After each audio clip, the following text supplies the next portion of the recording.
is the Squirrel Show. We're back. With the new intro.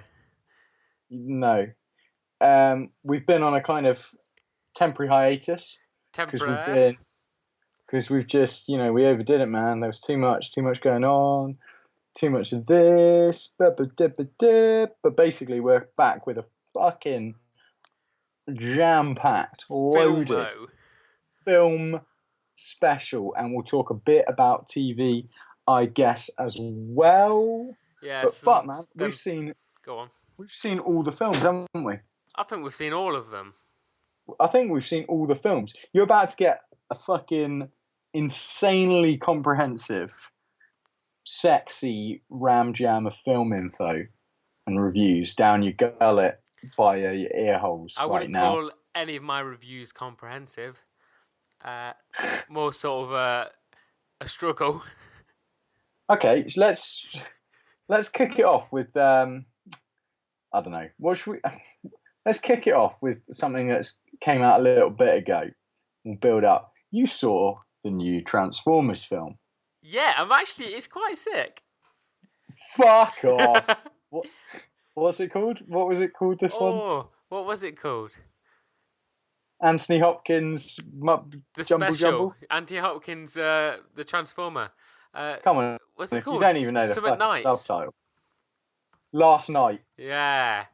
There's always the last something, isn't there? The last Dark Side of the Moon. Are you going to try and tell me? No, it wasn't even Dark Side of the Moon. It wasn't even a Pink Floyd reference. It was just Dark of the Moon, which made even less fucking sense. The Last Night. The Last Night is actually...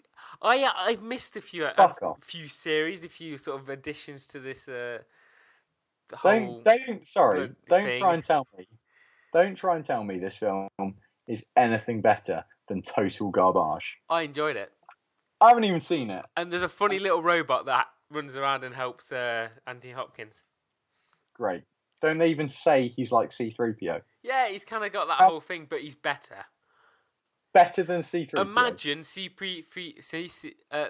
Star Wars robot plus Power Rangers robot combined. In that sort of quirky, absolutely terrible. He's the best thing about the film. God, that does not fill me with hope. But it's quite. He's good. That robot performs a great bit of acting. Tell me this. Go on. Do you think there's been a good Transformers film? No. Do you think this is a good film? This is quite entertaining. I was surprised. I pleasantly enjoyed it. Are you going to tell me this is the best Transformers film? From what I remember, yeah, why not? Fucking hell, Martin. Oh, there's a really weird... Let me just point this out. You literally shredded any sense of credibility this review show has ever had. There's never been a single good Transformers film. So is this good?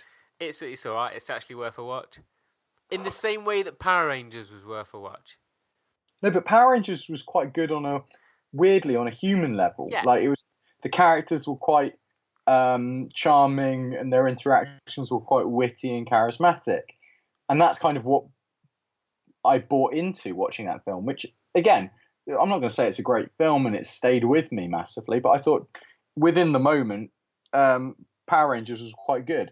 Are you going to try and tell me the human drama? Okay, yeah, there isn't a human drama. All there is in Transformers is a weird sexualization of like a 13-year-old girl. Of course there is. It's really weird. Of course there is. That's Michael Bay. That line sums up Michael Bay's filmmaking in as cohesively and with more kind of a direct point than I ever could. There's a weird sexualization of a 13-year-old girl. Of course there is. Yeah, more like Michael Bay's off all the girls. I don't know what that's meant to mean. Bay, but people call people Bay, don't they? It's a thing. Oh. He bays children. I don't know. That couldn't have gone more over my head. But, no. Wow, brilliant. Let's end it like that. Just yeah, that's it. That's all you need. Transformers. The Last Night. What'd you give it out of 10? I'm going to give it a 6. Jesus Christ, Martin. Right. I mean, I haven't seen it. I'm doing everything I say. I know. I'm judging something. I'm absolutely, and this is one thing. Yeah, I'm entirely biased, but I'm not even biased because they're fucking shit. Okay, just go watch it. No. Okay, next, let me just quickly say a piece on Pirates of the Caribbean. Fuck yeah, do it, mate. Don't watch it, it's terrible. Let's move on to the next film. Out of 10? 0. Awesome. That is a review. It's just pointless. Give me a quick bit. It's whatever his name is, Johnny Depp, closely running away from people. Like he's done in the last 4 films. That's just kind it. Of running around and stuff like that. Yeah. Don't care for it. Flapping his arms. Does he flap his arms? Oh, of course he does. It's just terrible. He's become a caricature of himself.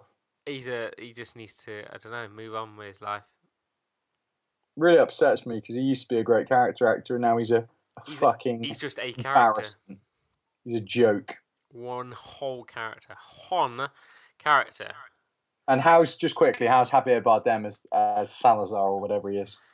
Salad Face. He was alright. Salad Face. Don't know. I just remember that he had a stupid name and no one really said it right. Cool. So it's shit. It's just a terrible film. Transformers is 60% better. Can't believe Transformers is a 6 out of 10. That's a good. You're saying Transformers is an above average film. I'm saying I would probably watch it again. You're a joke of a human being. Go watch it. Fuck off. Let's move on. Quickly. Go on, what have you been watching? Put something good out there. Should we talk about... I'll tell you quickly about It Comes at Night, which is... Every male. Every male. Every male on their own. Well, yeah, that's the twist ending. No, it's a... I want to be careful in the kind of setup. Starring Joel Edgerton and other people we will be less familiar with. It's a kind of bit of a Sundance darling indie horror film. Mm. And it kind of straddles the line between kind of new wave, almost, dare I say it, hipster horror, which I'm not being as dismissive as that sounds, because I include in that The Witch, which was my second favourite film from last year. This is very much in the same tone of that, in that it's more about building a kind of sense of horror and a sense of dread and an atmosphere that you kind of engulf yourself in, then delivering on these quickfire jump scares, which have become so part and parcel in modern horror films. Which, funnily enough, that's entirely what was sold in the trailer. The trailer sells it as this white knuckle, scare fest, and it's not that. Set in a very ambiguous post-apocalypse, Joel Edgerton and his young family are held up in a house, kind of boarded up house. If you think of the beginning of 28 Weeks Later, of this kind of eternal night inside a house. Yeah, okay. Lit only by, candlelight and so on and so forth. Everything's romantic setting. Sure. Into the house comes a possible intruder, which tensions are very high between... Does he only come at night? No, he doesn't. This is the thing. Even the title sets you up for things that you're not going to get a payoff to. Oh. It's not about payoff, this film. It's about cranking the screws, building the tension. They might as well have just called it Wonder Woman. Sure. This guy is the guy that breaks in is another survivor who he says also has a family, a wife and a child a while down the road. They are actually invited into the house. They start living together, what at first seems kind of friendly and stuff. But then, as is the case with these kind of post-apocalyptic films, the kind of paternal figures have tensions and authority struggles and things like that. And at the same time, Joel Edgerton's son seems to be having these lapses of lucid dreams, where the film does this quite interesting thing with its own form, is at points the actual aspect ratio of the film, the kind of letterboxing of the film will tighten up, almost as if, a tunnel being kind of slowly closed in on you, which kind of signifies that the boy is having these kind of dreams, these nightmares. But as the film goes on, what appear to be nightmares from at night seem to become almost one with reality, and you can't quite tell what is genuine and what is perhaps a figure of his imagination. Okay. This kid, bit of a Stranger Thingsy kind of thing. No, God, no, not at all. I can't. It's very, very spare in its storytelling. It's very restrained, and like I say, it's about mood and it's about atmosphere. And when things kind of do come to a head, and you have kind of emotional climaxes between characters and things like that. These are some great words you're using for a film that's called He Comes at Night. It Comes at Night. Oh, I thought it was a guy. It of the title, which would make you think perhaps of the clown, a monster film, or perhaps there are, zombies outside, and there is some form of illness, which is why they are in this situation. But it of the title is more to do with perhaps fear and paranoia and a kind of internal darkness that comes at night, develops characters. And like I say, when it comes to a head towards the end, there are some genuinely breathless, intense moments. And I won't give too much away, but it's a very, very impressive film. It's a very tonally assured film. Assured film. Either way, same word. The director, Tyrwhitt Schultz, I think he's done a couple of other films that I've heard. Well, he did quite a big hit on the indie circuit called Krishna from a few years ago, I think from 2015 or something. That was I haven't seen those, so I'm definitely intrigued to check it out. And he's probably going to be a big when a director proves himself to be able to make a really kind of tight, restrained indie film, he gets picked up by Hollywood. He'll probably be directing the next fucking Captain America film, or Harry Potter, whatever. It's really good.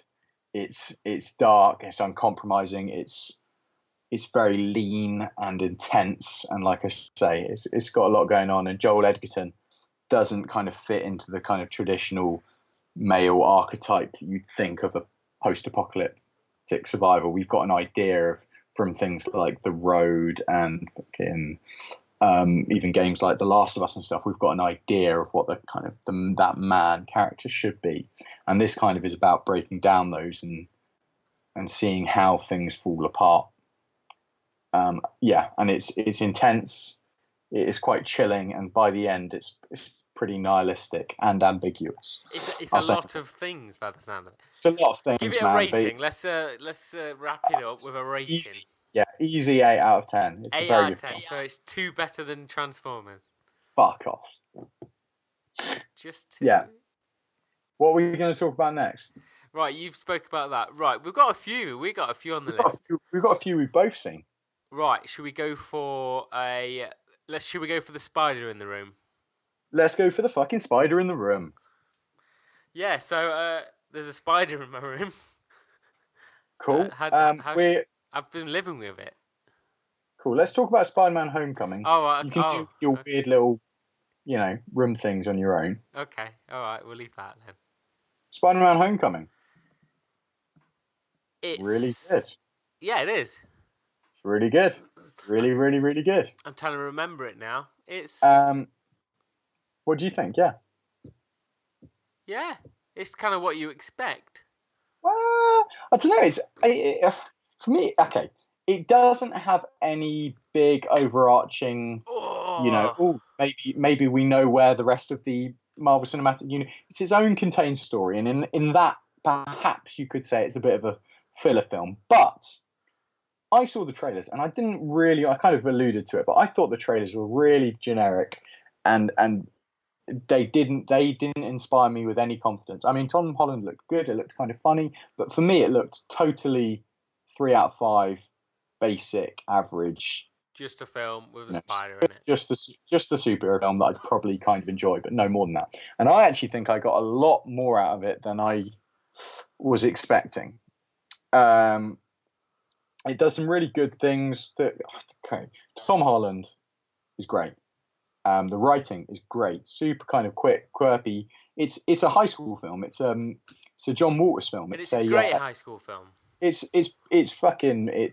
Pretty in Pink. It's The Breakfast Club. It's Ferris Bueller's Day Off. It even has that gag where he's running through the gardens, and you go, oh, this is Ferris Bueller's Day Off, and then it cuts. Then he runs past a TV that's showing Ferris Bueller's Day Off, and I thought that was a little bit too obvious for most people. Well, I don't know if I'm speaking for yourself, but will have got the reference from him just running through cars. Oh, you're a crazy bastard.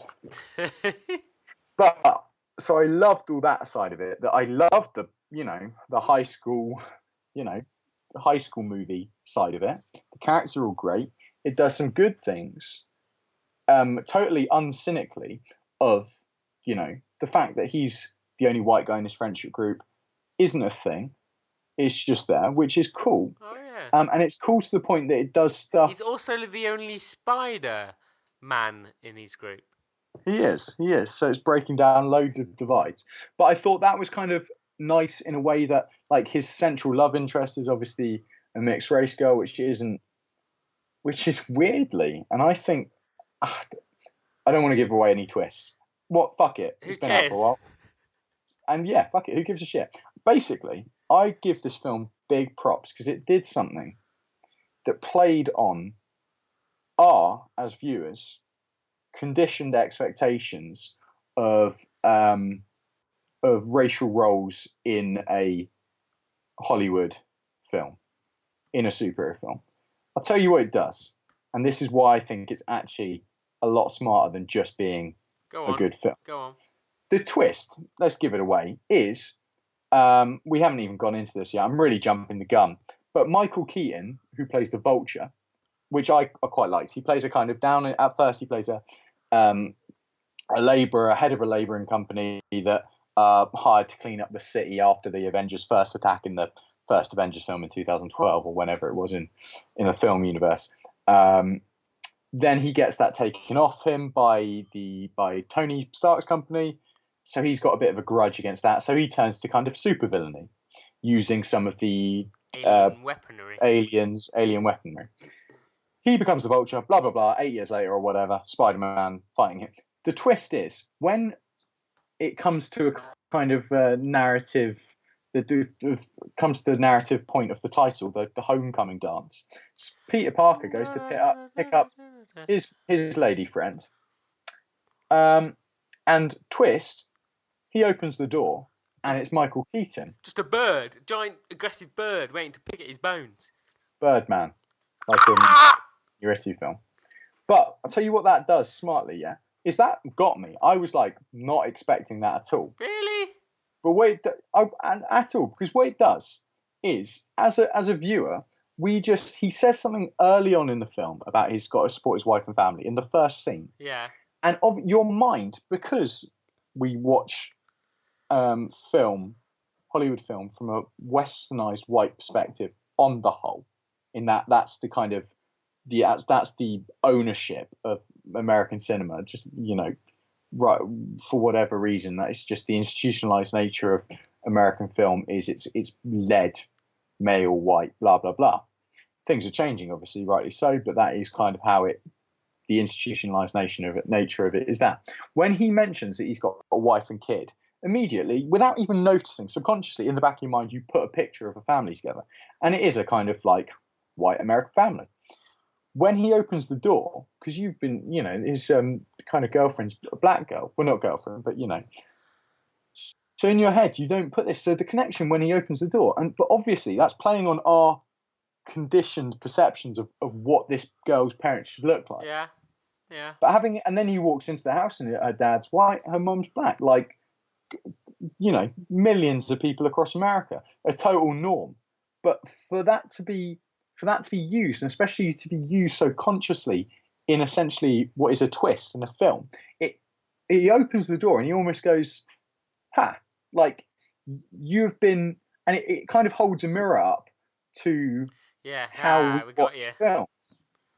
But I thought that was incredibly smart, and it shows how aware it is, and it shows that it's not doing this kind of like having to have a kind of gender or racially diverse cast just because it's a kind of a ticking point and it doesn't want to get any shit. It's doing it because it actually understands what the issues with kind of the modern landscape of American film is facing in terms of the inequality for, you know, racially diverse casts or women are. But anyway, basically, it does a really smart kind of slightly subversive twist that shows itself to be a lot smarter than you think it is. It's also a lot of fun. It is a lot of fun. There's a lot of action.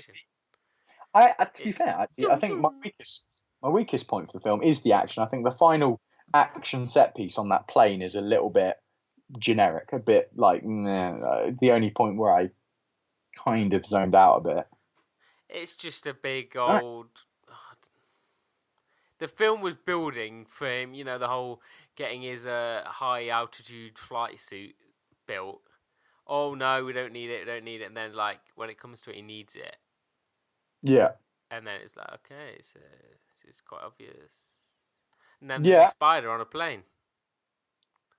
It does do that, and it's all quite good. But the set piece in Washington I thought was actually really smart. A lot of fun and quite tense. And it also kind of built on him not being... Because we only see Spider-Man in New York City, because that's him. He's, you know, your friendly neighborhood Spider-Man, which is a line that Tony Stark even says, which is quite good. But putting him out of the context where he's got buildings that are his kind of safety net, he can always zip onto a building. That was kind of a bit different. We haven't really seen that in a Spider-Man film. Had to climb up the old. And you do feel, and he's kind of slipping on it, and you do feel that he is a bit out of, you know, he's not where he should be. It's got a kind of nice, you know, Robert Downey Jr. is not just phoning it in. He's got an actual role to play and a character to play, and he's good at it. He's a mentor. Yeah, kind of. And he seems to be doing a good job. He's almost like the Uncle Ben of this. Oh, he's gonna die as well. Well, yeah, we'll see. Yeah. Thanos is gonna destroy him. Yeah, but also, God, it's funny, isn't it? It's really, really funny. Yeah, it is. It's on point with its laughter. From its opening, where he's kind of doing a vlog, which was hilarious, and then Tony Stark kind of says, "Oh, let's do a message for Aunt May," and he goes, "Aunt May, what are you wearing? Hope it's something skimpy or something like that." And it's just like, from that, literally one of the first lines of the film, I was like, genuinely one of the funniest films I've seen this year, and it's coming from, you know, well, unsurprisingly. Though Guardians of the Galaxy was also really funny. It was, but I liked this a lot more than I liked Guardians of the Galaxy 2. Oh. I know you're a big fan, and I did like Guardians of the Galaxy 2, but I thought this was really, really good. I think I need to see it again to get a proper sort of gauge of... Yeah, I want to see it again as well, weirdly. But I've got something else. You've got a baby to control. What? Luigi's had a kid, everyone. Way. Oh, what you're talking about? Oh. I know I have another film that I want to be watching again, but we'll get to that in a minute. Oh. But yeah, where would you rank it in the Marvel films? In the Marvel ones, sort of in the same way Ant-Man was just like here's a character, and he's now going to be part of it all. Yeah. I think this does. I liked Ant-Man. It doesn't move the storyline anymore. What I did really like about it is, did you wait for the end credits? Yeah. Oh, that was brilliant. Very funny. Captain America's kind of cameos in the film are very, very funny. They're what they call public service announcements, aren't they? Yeah, and you've got Hannibal from the Eric Andre show and other things. Yes. That's the gym teacher, that's very funny. Yeah, very, very good gags. Good gags. Enjoyable. Well, go on. What? No, I want to know. Hey, what, I want to know where you rate it. Where'd you rate it? Yeah. No. Where? What does that mean? It's kind of like Ant-Man. Okay, so it's... Where do you rate it? Oh, God, there's so many. Top 10? Top 20? Yeah, because there's what? Top 10. Top 10? Yeah. But where? But... Okay. Give me your top 10. Probably below Civil War, below Ultron, below Ultron. That's quite controversial. I've been reading some lists that put Ultron in the bottom 3. I quite enjoyed Ultron. I agree. I enjoyed Ultron, but it's definitely not in my top 10. I like the Thor films. I like Thor 1, yeah. Can't wait, man! The new trailers for Ragnarok, God, yeah. It looked insane. That's a tangent. I think we've got to do a whole thing on that. It's just there, in it. It's not the best. It's not the worst. See, I put it almost not in my top. Definitely put it in my top 10. So my top 5 is pretty locked in stone. I know my top 3 are. I think I've come to my top 3 being Guardians of the Galaxy, Civil War, and Iron Man 3. Then it's probably original Avengers. Yeah. Winter Soldier. So that's the top 5. But then, dare I say it, Winter Soldier. Winter Soldier. But then I've got about. I think I really like Thor, the first Thor. Yeah. And then maybe Spider-Man: Homecoming. Okay, I'd sit it around that sort of mark. So I'd probably put it about number 7. Yeah. I think it's very, very good. But it's just not perfect. It's not perfect. But it's a builder, isn't it? It's maybe one day, on the lead up to Thor Ragnarok, we'll do a Marvel special where we go through each of them, and that gives us an excuse to watch all of them again. All of them, all 35 of them. Is it that? No, it's not. No, how many? It's like 16. I don't know. Yeah, 16, 17, something like that. We'll do that though. That'll be a good laugh. Right, we've spoke Spider-Man. Quicker. Wait, out of 10? What did you give out of 10? I feel bad now that I gave Transformers 6. Oh, you're a fucking nut job. I'm gonna give it 7.5. Nah, give it a 7. Stick to your guns. I went with 7.5. But we're not doing halves, mate. All right, 7.5. Oh, I'll give it an 8. I'll give it another 8. Oh, okay. There you go. I'm giving 2 8s so far. Right. What are we on to next? I want to hear. Dunkirk. That's the most recent film I watched. Me too. Well, I mean, most recent film I saw in the cinema. I saw it. Let me beat you at this one. I saw it how Chris Nolan wanted me to see it. I saw it in 70mm projection on an enormous screen. So I saw it actually film projected onto a screen the way it was filmed to be displayed. Okay, describe to me what if I was in just your standard 2D cinema, am I in the right room? Well, no, you got to see it on a big fucking screen. I saw it at the Leicester Square Odeon. It was big, and it was big, but I saw it. It does. There's a texture to actual film being projected onto a screen. Okay. That, as much as I'm fine with digital projection, aside from it losing every projectionist, job in the country, but whatever. Well, someone needs to still. No, it's all automated now. That's why if something fucks up, no one sort it out, and I've been annoyed about that in the past. But it looked great. I mean, I think you're wrong. I think there is someone there because I watched a documentary about IMAX. Yeah. And the whole system behind it. But IMAX is film projection. Oh right, there I'm whatever. There, I don't know what I'm on about. Okay, normal film is basically when you go to the cinema. When we go to the cinema nowadays, it's all digital. So it's basically a file on a drive or on a computer that plays.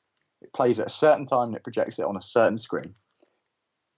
IMAX is IMAX is film. Yeah, but there's a difference between digital film and film as in the physical film. Okay, let's move on from this. Quick, what were your thoughts on it? I think no matter how it was shot or meant to be viewed, it was still really boring. Wow. Controversial. I reckon you've got the same viewpoint as my friend Scott, who I saw it with, who thought it was intense and sort of fantastic. I did think it was very, very good.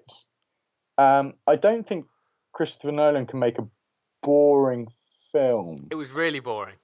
Wow, really? Yeah, I didn't care for any character. It was just there weren't any characters. Well, these people that don't talk. Yeah. Oh, my laptop's kicking off. I just don't. I wasn't invested. It was just like some stupid stuff in there. I'm like, why is this happening? Just get up, climb up these steps. I know the boat's tilting, but you can still climb up the steps. Right. It took 5 minutes to climb up the steps. Yeah. It was. I just. Don't care. Couldn't tell which ship was which. They all seemed to look the same. All the characters seemed to look the same, apart from Harry Styles. It was just a bit of a. Is that guy? Oh, I think that is guy. Or is that the guy that I think might be German, or is he French? Or I don't know. Don't know. Don't care. They could have all drowned for all I care. And the dude that fell down some steps and then died. What was his deal? He got put in a paper. But why couldn't he just fall down some steps and stand up again? Yeah, but he got his head knocked in, didn't he? Yeah, but catch yourself. What was going on? I didn't know. It made me think, was there some disability that I didn't know about beforehand, or was it just a pure fluke that he hit his head? Why do they care so much about him? Yeah, right. No, so fair enough. I have heard that from a few people. Some people have had the similar grievances with the film, which is it doesn't have characters. It doesn't have a story. It doesn't have a narrative how we expect a narrative to be delivered in a big budget, summer blockbuster. Yeah.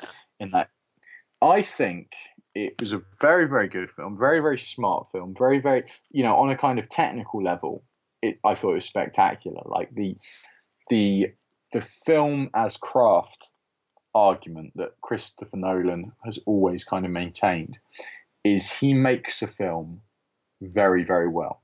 How he puts a film together, how it looks, how it ticks, quite literally in this case, and that there's a kind of, at the beginning, there's a kind of ticking clock. And then that kind of builds into the score and starts ratcheting up the tension. And the kind of tension from that point, never stops building for me. And that it's just the kind of exercise in sustained tension. I thought it used a very intelligent but not clumsy time scale narrative, in that there are 3 stories going on. Yeah. One spans across the space of a week, which is the guys on the beach. They're loosely connected between ground, sea, and air. Then there's the one that's on the water, which is the English middle-class family sailing across the channel, which takes the time frame of a day. And then it has the dogfight with Tom Hardy in the sky of the Spitfires against the Germans, which takes little over 40 minutes or so. 40 minutes of him not shooting when he's actually aiming on the crafts. Right. And I thought the way that the film was sequenced and edited between 3 timescales that don't correlate, but still make a kind of logical, flowing sense, I thought was very, very well handled. And when it does come together, I didn't feel it was disjointed or clumsy.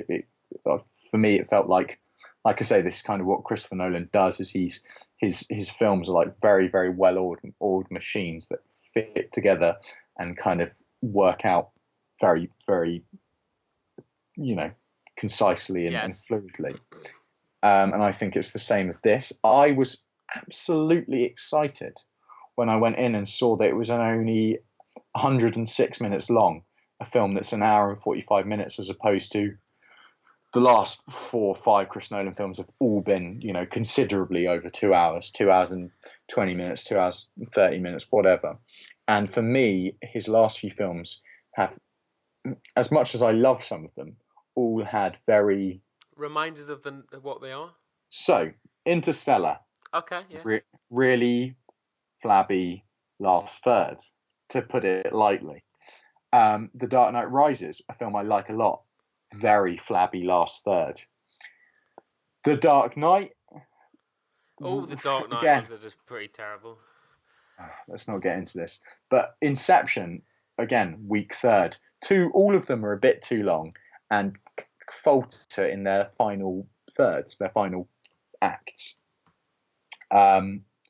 This one, I didn't think that. I thought it kind of, for me, it, zipped along from point one, the first bullet shot that breaks the silence of the guys, looking around the empty houses in the town of Dunkirk, to the final shots, which I thought were pretty spectacular. I thought it never really let you go. I liked that there weren't characters. There weren't people to kind of. The closest you had was Mark Rylance, the sailor, and picking up Cillian Murphy who was a shell-shocked soldier.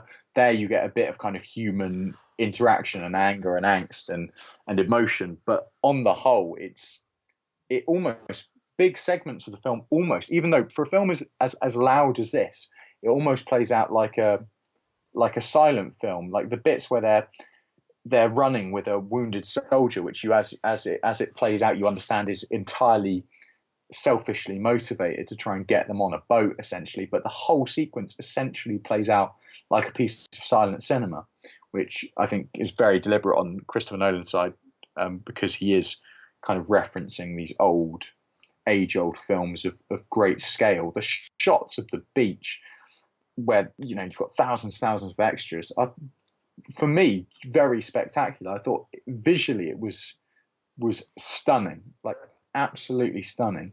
Big, wide vistas and stuff like that. I thought it was. It just doesn't grab me. I don't get caught up with that kind of thing. I'm kind of like, I thought it was why are they all stood in the water when there's no boat there? Right.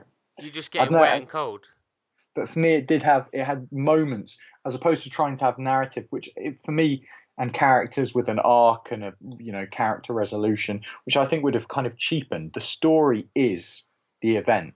The story is Dunkirk. That's our narrative. That's our character. That's what we have to latch onto, whether you like it or not. But within that, it found moments to give you little visual. At that moment, the three boys are sat on the beach and there's foam, covering the beach, and then you see a guy drop his bag and just walk into the sea, having a hopelessly wash. He just walks off to his death. I thought he's just washing himself. Right, yeah, but I thought little bits like that. I thought it was very, very impressive, and I liked it a lot. I just don't get it. I don't Fair get enough. it. Yeah. He's not your director, is he? He's not your man. He's not at all.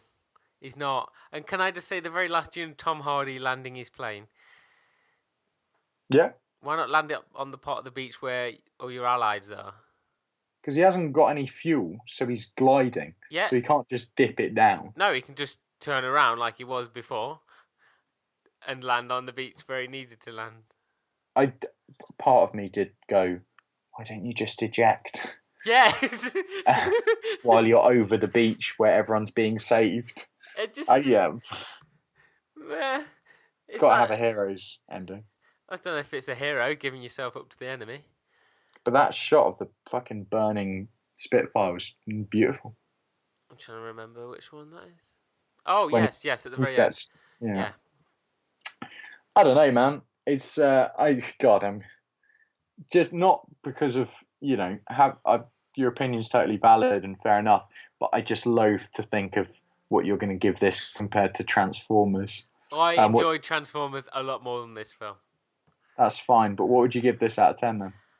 I'm going to go with like a 4 I'll go with 4. Fair enough. Yeah. A below average film. Yeah, it really was. For me, as someone who kind of, I'm kind of into filmmaking as a practice, I can't feasibly give this film less than a 9. Wow. I can't do it. Even the whole getting a pop star in there to try and sell more tickets.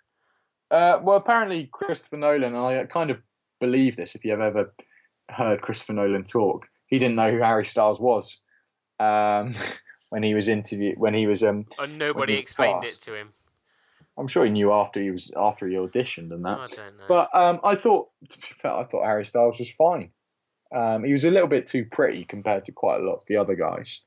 And he was noticeably him because of his hair and I thought he was fine though. I thought he did fine in his role. I don't know. I think, I thought there were loads of kind of micro characters. Mark Rylance, I thought was superb. Who's that? The old guy. Oh yeah, he stayed at the end to help the French. No, that's Kenneth Branagh, the old guy who was sailing the boat. Oh yeah. Yeah, but Kenneth Branagh was very good as well. Cillian Murphy was very good. Tom Hardy's eyes were fine. Yeah. So Tom Hardy, I guess he can't. He loves hiding his lower half of his face when he's in a Christopher Nolan film. Yeah, because they pay him loads of money and he just sort of sits there. To be Bane. No, I'm joking. Yeah. I gotta honestly, I've got to. If we are doing 0.5s, we'll give it an 8.5 just because. Good. Any lower than 9 is better than how it deserves. It's just so fucking well made. What was I going to say? So I've got a theory that it's actually the prequel to Peaky Blinders. I thought that was quite. I had the same thought. Honestly, while I was watching it, I went, wouldn't it be funny if he was... It would be amazing. Yeah, but he's got a different accent. Yeah, he gets it. He picks it back up again when he goes home. Yeah, I think the time frame doesn't work out. It all fits perfectly. This is the Second World War, and wasn't what's his name in the First World War in Peaky Blinders? I don't know, but Tom Hardy's in it as well, isn't he? And yeah, but it doesn't. Tom Hardy dies in this. Just in terms of the fact that he was, what's his name? The Cillian Murphy in Peaky Blinders, Shelby, was in the First World War, not the Second. I don't know. So, we don't know that for sure, though. It's never actually said. It's 100% said. It's the date comes up at the beginning of the show, so it literally couldn't be. I heard that was a mistype. Cool. Yeah. Anyway, so let's move on. What else we got? Still got a couple else to get through. Dunkirk's gone. Let's do Baby Driver. Oh, fantastic film. Great, innit? I enjoyed that. Our boy, Eggers. Is that the boy? That's Edgar Wright, the director. Oh. Yeah, it's fab, innit? He's It was pleasantly, surprisingly good. How was it any surprise? Well, because I hate car chases. Okay. I hate any film that puts a car chase in there. I just think they're stupid. Right. But this does it well. The music is all there, just on point, and it's enjoyable. I never realised you've got a love story that I kind of believe in. Yeah, it was quite cute. I never realised how much I wanted to see a car chase to Neat Neat Neat by The Damned until I saw it, and I thought it's fucking rad. I think Edgar Wright's got an eye for editing and kind of choreography of film, like few other directors working today. I think he really is one of our finest directors. I think he is now 5 for 5 in his films. So he's done the Cornetto trilogy, Shaun Dead, Hot Fuzz, and World's End, which are all, stormers. He did Scott Pilgrim vs. the World, which was against all odds just phenomenal. And now he's done this, one of the most fresh and exciting and original films of the last few years. It does absolutely play out like a musical. Yeah. In that the film has a beat and a pace and a kind of the way it's edited and the way the film flows is to music, whether or not they're singing and dancing like in a musical. It is made as a musical. It has musical numbers. Just the fact that they're being played through a speaker or through someone's headphones doesn't change that. It's musical in its kind of construction, in its form. And I thought it was fun and engaging and thrilling and exciting and violent when it needed to be, and laugh out loud funny when it also wanted to be. I thought there was loads of good stuff in it. If anyone didn't know, obviously it's about this guy, Baby, Baby, and like song references galore. Who's a kid who was in a car crash when he was young, and now he's a getaway driver that always has his headphones in, his iPod headphones in, to drown out the tetanus. Tetanus is a fucking you get from rust. He's got tinnitus. He's got tetanus in his ears. Am I talking about tinnitus? I don't know. He's got rusty bars in his ears. Anyway, so he listens to music to drown out the hum of the drum in his ears, and so he lives a life that is, like I say, paced and choreographed to music, like I do. Like, you put something on for your walk down the street, you put something on to go to the shop. I do. You put something on for the train. So I found that quite quite relatable. And he is a getaway driver for Kevin Spacey, and the kind of one more job, turn of fate plot device that's used way back when.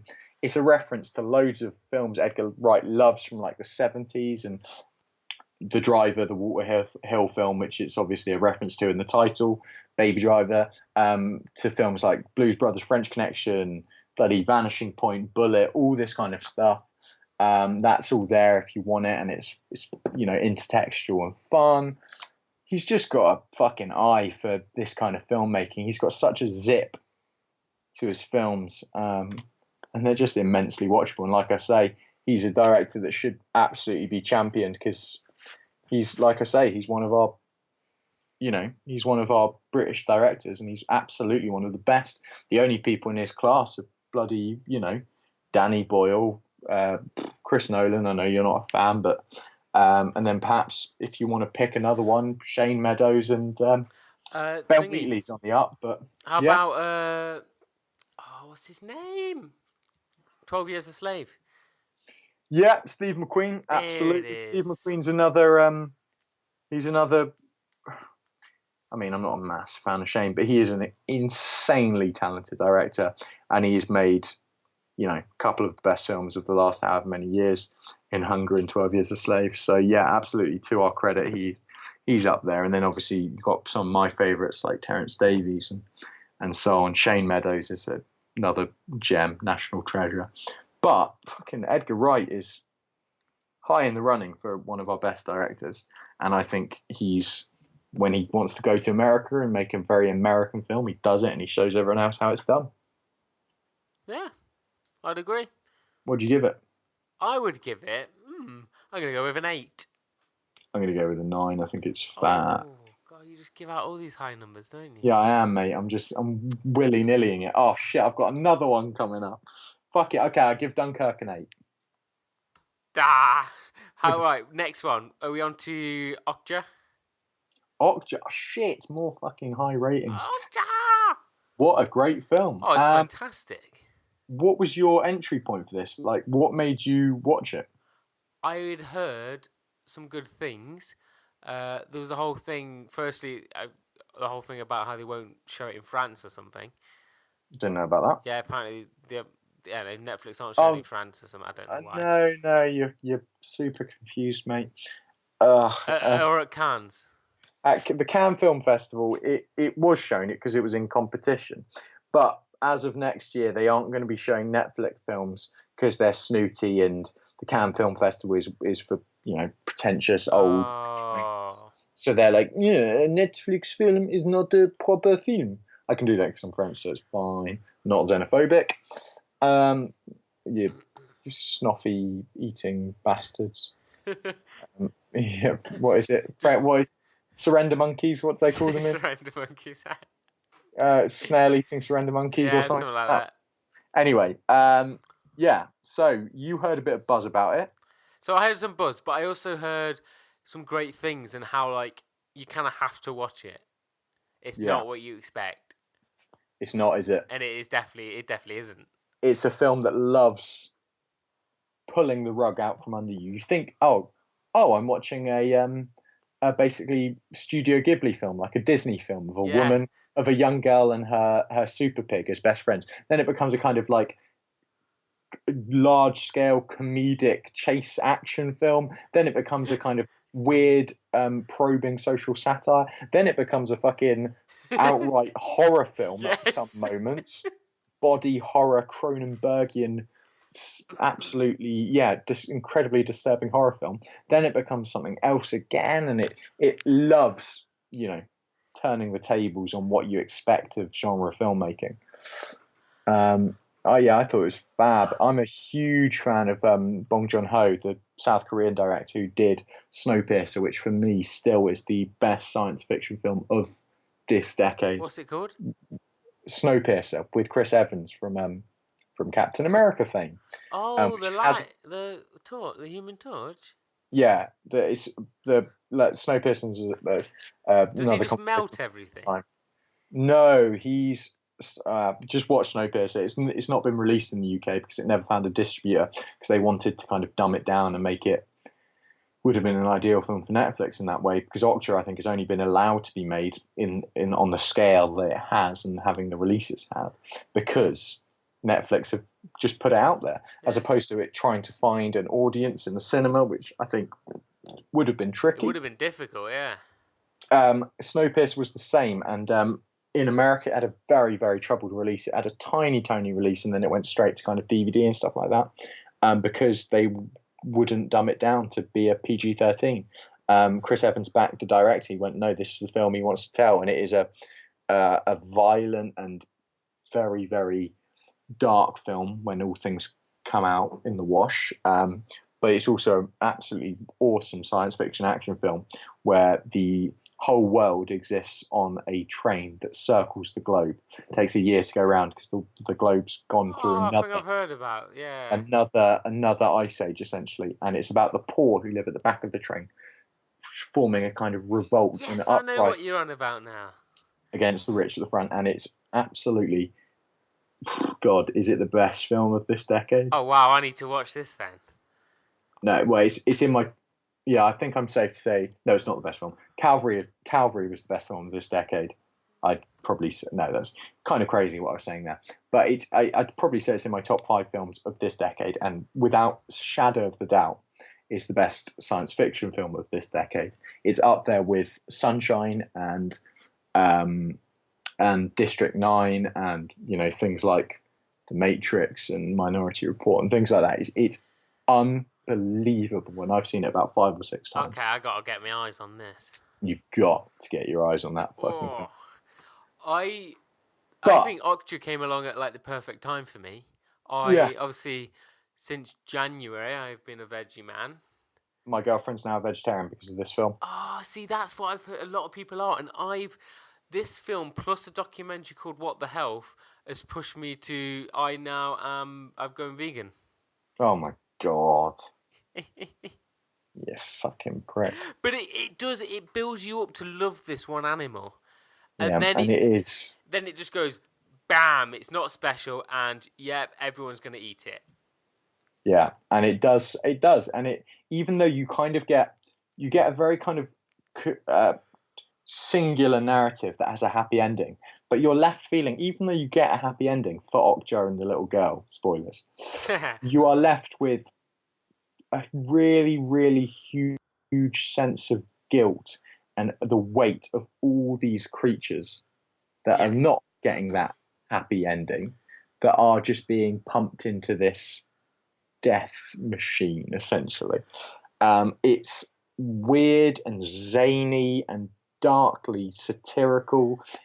Tilda Swinton is fantastic as 2 roles, it turns out. Yeah. Jake Gyllenhaal is insanely over the top and unhinged, and for me, he's perhaps the only person that doesn't quite balance the line between just being over the top and crazy and being something. He's a caricature. He's a total, and he doesn't quite land the more grounded side of things. I think he's almost like he's turned it up to 11 and he never comes down from there. He's good and he is amusing in seclusion, but I think he's the only guy who maybe there's something in the direction there. It's not maybe totally his fault, but there's some kind of I don't know, something lost in his performance slightly, but that again doesn't do down the impact, the bizarre charm of the film. Yeah.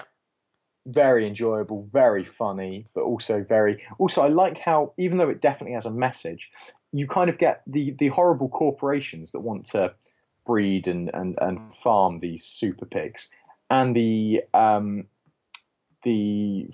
animal freedom, animal rights. Those guys are kind of just as stupid and inept and like shit at everything as each other. Yes. So even though you do have a moral, it's not kind of like overly preachy, because everyone's kind of stupid and incompetent, which I thought was quite fun. I loved it. I absolutely loved it. What was your other film? Wait, let's rate it first. We haven't rated it. What, you hit me, mate? I'm gonna give it another 8. I'm gonna go for an 8. Yeah, I can't be giving out 9s all over the shop, can I? Can't you? But it's a film that everyone needs to watch and just form their own opinion. Yeah, it's definitely, if you're tired of films kind of like of sequels of fucking Transformers 5, Pirates of the Caribbean 5, whatever these fucking sequels are, even the Marvel films, constant fucking Marvel films. Oh look, there's another fucking Justice League film. Blah blah blah blah blah. Then watch this, because it was definitely a palate cleanser, even though it will make you feel quite shit. Yeah, and I've been to a slaughterhouse, and it is just like that inside. There you go. Apart from in real life, the guys throw little dead babies at you and stuff. Sweet. I give it an 8 as well. I could easily give it a give it higher. I agree. Yeah, I could give it, if we're going like 8.5, if I'm allowed to do 0.5s, but if not, I'll give it an 8. Give it an 8. What's your? Have we got one last thing to talk about? Mate, I've got my film of the week. I've got one of my films of the fucking year. Go on. War for the Planet of the Apes, man. Oh, mate, I haven't seen this yet. So, firstly, no spoilers. Can't wait. No spoilers. This is a fucking film. Like, this is a proper, smart, big, mature, dark, intelligent film. Phenomenally made. Mind-blowingly, convincingly acted. Like, Andy Serkis is, I think it's taken for granted just how good he is at this kind of thing, but his role of Caesar, which is amazing, because it's, funnily enough, he pointed out in an interview that I watched that it's one of the very few characters that across a trilogy we see his birth all the way up until where he is in this film as an aged character. And by the end of the film, we've gone on a full journey of a character. And this is a trilogy. That is not to say there won't be more of these films. They keep making amazing films. But this is like, it does definitely do its story justice. This is a trilogy, and it stands as a trilogy. It has an end. It's not to say there won't be more Planet of the Apes films in this saga, but this works as 3 films from beginning to end. It has a sense of,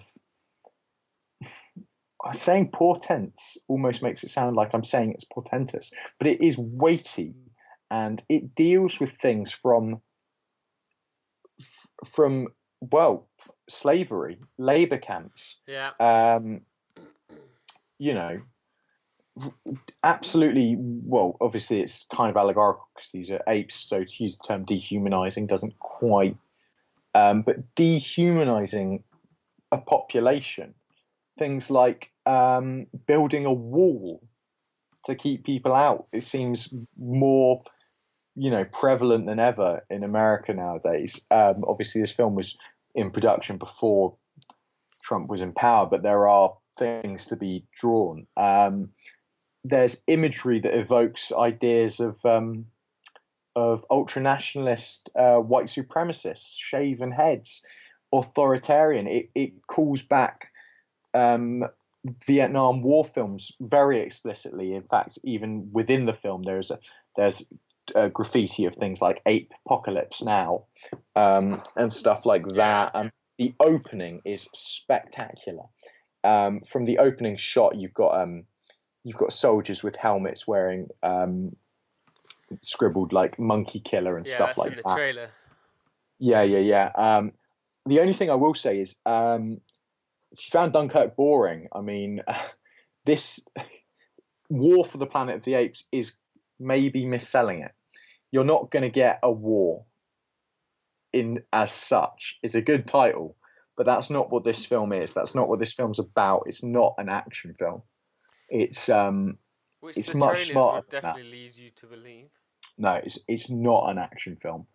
I was so swept up in the kind of, it's a tale of revenge and the darkness within someone and their personal moral compass and the kind of the war that rages inside our character Caesar. I will say there are things that kind of hold it back. I definitely think, and having watched Rise and Dawn again in the last couple of weeks, because I showed them to my girlfriend to see what to get her ready for this one, which she hasn't seen yet, so I'm definitely going to be watching it again. Is not all three films have a problem with female characters in that if they are there, they are inconsequential, right?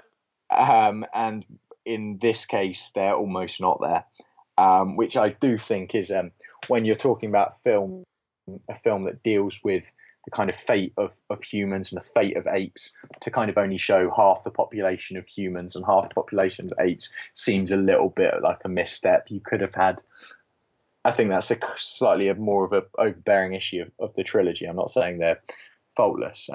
Yeah, when I think back, I can't think of a woman in the films. Frida Pinto was in Rise of the Planet of the Apes as James Franco's token girlfriend. Sexy scientist lady or doctor lady. Yeah. Totally irrelevant. In the second film, there was Kerry Russell, who was good, but had nothing to do. And there was Cornelia. No, what was her name? Caesar's wife, who's obviously in this one in a very, very small role. There's, there may be a couple of female soldiers in them. Woody Harrelson's, army guys, but there really is no exposure for the female population. That's quite disappointing.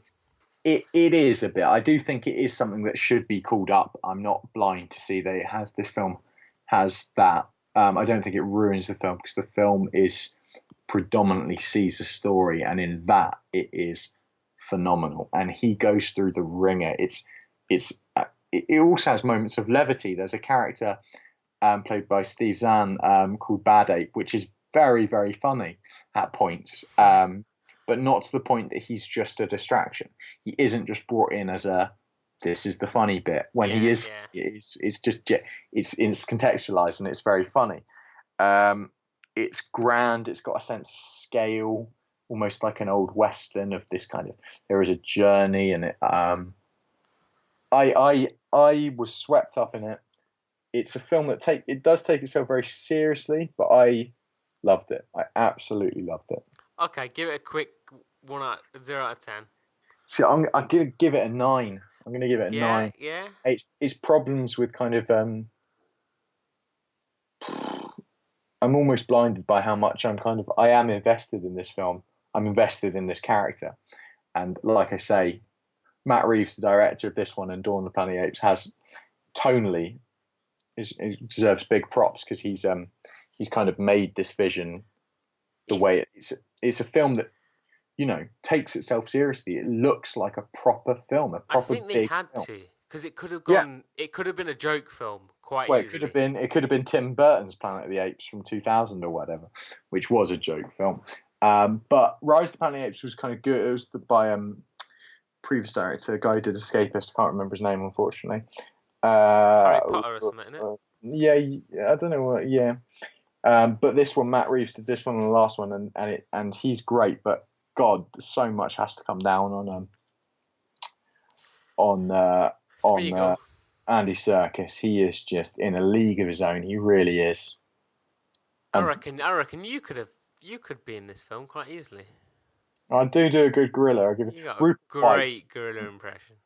Rupert White did the first one. He also did a very good British film. His first film called The Escapist with Brian Cox, which people should check out. But yes, I think it's great. I liked it a lot. Okay, well, I'm actually tempted to go watch it tomorrow. I don't see why you wouldn't. I'll use my eyes. Yeah. We're coming to a close. Let's close off this movie finanza real quick, because it's not a finished article, but quick thoughts on the first episode of Game of Thrones. First episode, I'm trying to remember. Boring! Oh, it happened at the start, then it builds. It's a builder, isn't it? That's fucking boring. We're excited. Have you seen episode 2 yet? No. Okay, watch it. It's better. Is it better than that incredibly boring first episode? It's always going to be a bit of a builder. I'm back to watching Game of Thrones, the show where I just do other shit. How about I can't watch Preacher anymore? My subscription's ran out, so I need to sort that joking, out. Mate. Preacher's great. I saw episodes 1 and 2, I think. Mate, no, the last one.